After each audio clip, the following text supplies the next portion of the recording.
data dengan metode hermeneutika.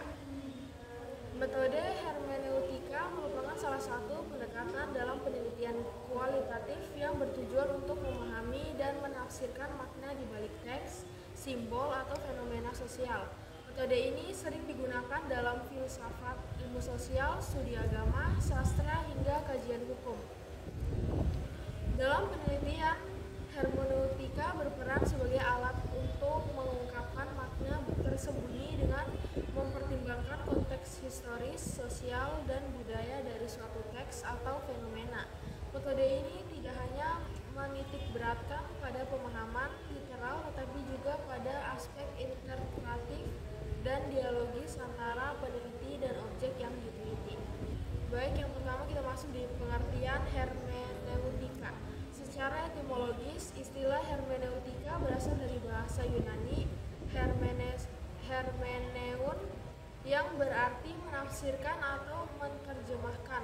Kata ini erat kaitannya dengan dewa Hermes dalam mitologi Yunani. Ia bertugas sebagai perantara pesan antara para dewa dan manusia. Dalam konteks akademik, hermeneutika berkembang menjadi metode dalam menafsirkan teks dan fenomena sosial. Fokus utamanya adalah mencari makna tersembunyi yang tidak bisa dipahami hanya dari aspek permukaan. Yang kedua, sejarah dan perkembangan hermeneutika. Metode hermeneutika telah berkembang sejak zaman kuno hingga era modern. Berikut adalah beberapa tokoh yang penting dalam perkembangan metode ini. Yang pertama ada zaman klasik. Aristoteles menjelaskan tentang pentingnya interpretasi dalam memahami teks filosofis. Augustinus menggunakan hermeneutika dalam menafsirkan teks-teks agama, terutama Alkitab. Yang B, zaman modern awal. Friedrich yaitu dari tahun 1768 sampai 1834 memperkenalkan hermeneutika sebagai metode untuk memahami maksud pengarang teks secara lebih mendalam. Mengembangkan konsep hermeneutika umum yang dapat diterapkan dalam berbagai bidang.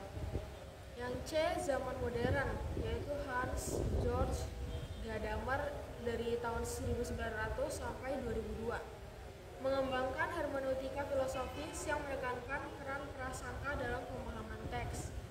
Memperkenalkan konsep lingkaran hermeneutika sebagai metode interpretasi yang terus berkembang.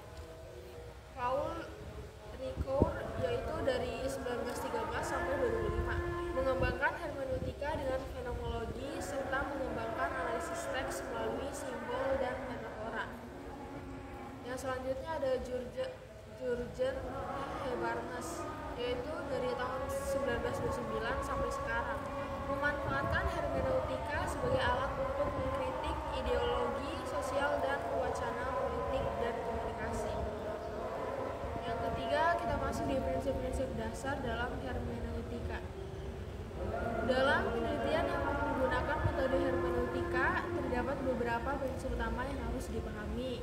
Yang pertama ada lingkaran hermeneutika. Pemahaman terhadap suatu teks atau fenomena terjadi dalam proses melingkar, bukan linear. Peneliti akan yang pertama itu ada memahami keseluruhan teks terlebih dahulu. Yang kedua memahami bagian-bagian kecil dalam teks. Yang ketiga menghubungkan kembali bagian-bagian tersebut dengan keseluruhan teks untuk menemukan makna yang lebih mendalam. Yang B, kita masuk di prasangka. Tidak ada interpretasi yang benar-benar netral. Setiap individu memiliki pemahaman awal yang dipengaruhi oleh pengalaman, budaya, dan latar belakang mereka. Yang C ada kontekstualisasi. Sebuah teks atau fenomena hanya dapat dipahami dengan mempertimbangkan konteks sosial, budaya, dan sejarahnya. Yang D ada dialogis dan subjektif. Hermeneutika bersifat interaktif, di mana penafsir metode ini sering digunakan dalam filsafat, ilmu sosial, studi agama, sastra, hingga kajian hukum. Dalam penelitian, hermeneutika berperan sebagai alat untuk mengungkapkan makna tersembunyi dengan mempertimbangkan konteks historis, sosial, dan budaya dari suatu teks atau fenomena. Metode ini tidak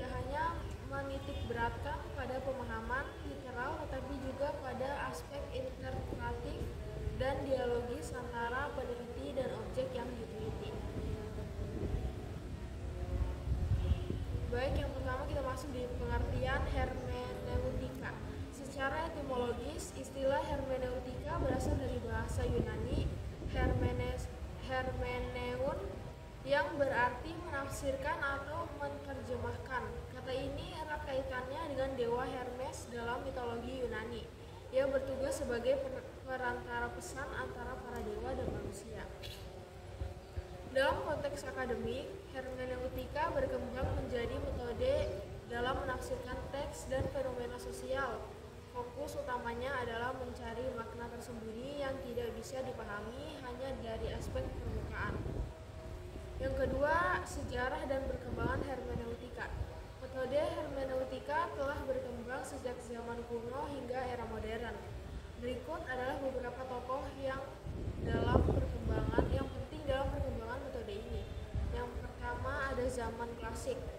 Aristoteles menjelaskan tentang pentingnya interpretasi dalam memahami teks filosofis. Augustinus menggunakan hermeneutika dalam menafsirkan teks-teks agama, terutama Alkitab.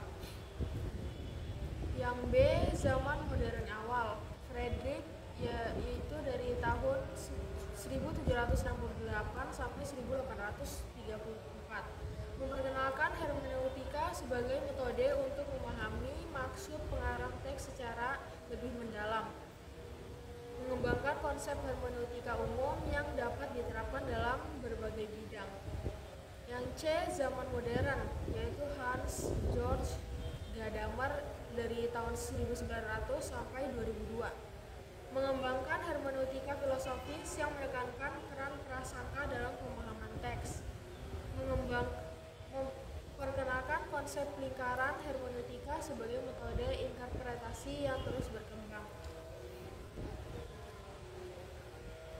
Paul Ricoeur yaitu dari 1913 sampai 2005 mengembangkan hermeneutika dengan fenomenologi serta mengembangkan analisis teks melalui simbol dan metafora. Yang selanjutnya ada Jurgen Habermas yaitu dari tahun 1929 sampai sekarang memanfaatkan hermeneutika sebagai alat untuk mengkritik ideologi sosial dan wacana politik dan komunikasi. Yang ketiga, kita masuk di prinsip-prinsip dasar dalam hermeneutika. Dalam penelitian yang menggunakan metode hermeneutika, terdapat beberapa prinsip utama yang harus dipahami. Yang pertama ada lingkaran hermeneutika.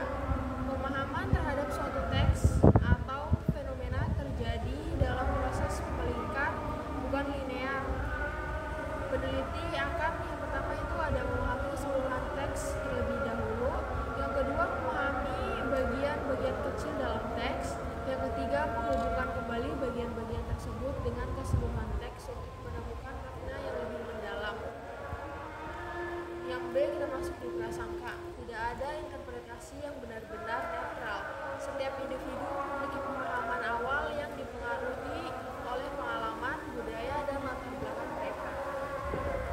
Yang C ada kontekstualisasi. Sebuah teks atau fenomena hanya dapat dipahami dengan mempertimbangkan konteks sosial, budaya, dan sejarahnya. Yang D ada dialogis dan subjektif. Hermeneutika bersifat interaktif, di mana penafsir.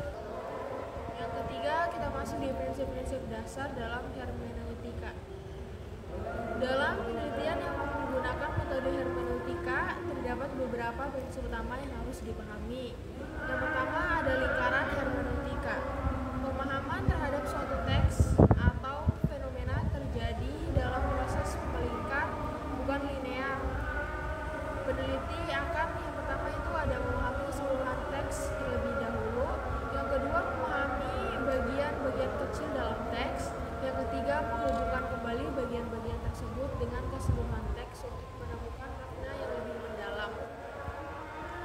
Yang B, kita masuk di prasangka. Tidak ada interpretasi yang benar-benar netral. Setiap individu memiliki pemahaman awal yang dipengaruhi oleh pengalaman, budaya, dan latar belakang mereka. Yang C ada kontekstualisasi. Sebuah teks atau fenomena hanya dapat dipahami dengan mempertimbangkan konteks sosial, budaya, dan sejarahnya.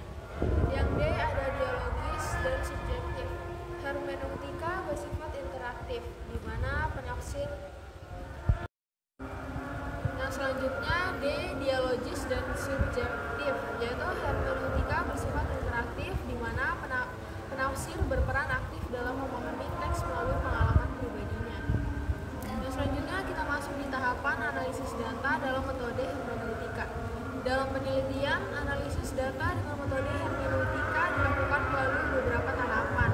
Yang pertama ada pengumpulan data.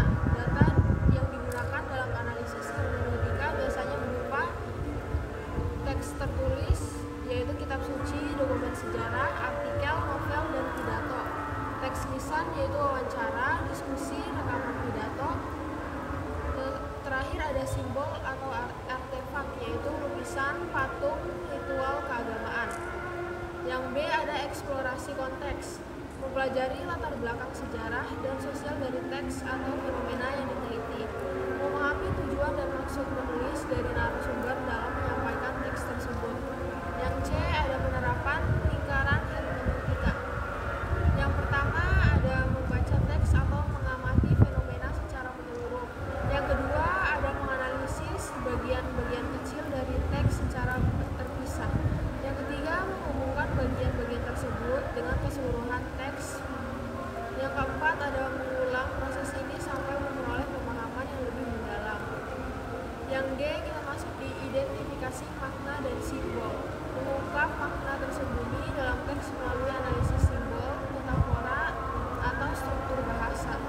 Yang E triangulasi dan validasi interpretasi, membandingkan hasil interpretasi dengan teori yang sudah ada, diskusi dengan pakar atau responden lain untuk memastikan interpretasi yang lebih akurat. Yang F ada penyusunan kesimpulan, penyusunan narasi argumentasi yang menjelaskan temuan penelitian, menunjukkan relevansi interpretasi terhadap fenomena sosial yang lebih luas. Yang selanjutnya kita masuk di jenis-jenis hermeneutika. Dalam perkembangannya, metode hermeneutika memiliki beberapa cabang atau pendekatan. Antara lain, yang pertama ada hermeneutika romantis, berfokus pada pemahaman niat asli dari pengarang teks. Yang B ada hermeneutika filosofis, menekankan bahwa pemahaman tidak pernah objektif karena selalu dipengaruhi oleh prasangka dan konteks sejarah. Yang C ada hermeneutika kritis, menggunakan hermeneutika sebagai alat untuk mengungkapkan kepentingan ideologis dan kekuasaan yang tersembunyi dalam teks. Yang D ada hermeneutika Ricoeurian, menggunakan simbol dan metafora untuk memahami teks secara lebih mendalam.